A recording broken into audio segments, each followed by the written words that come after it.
I will talk about how can you enable this sign or know how you can do that on your Truecaller app.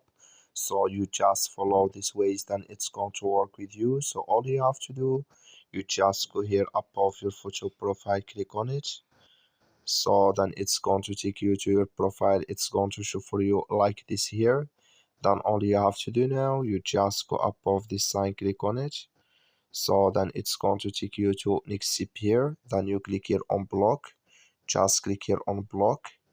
So then it's going to take you to this list. It's going to show for you like this. Then you go down here, just keep going down. You come here to notification for blocked calls. Just click in this sign.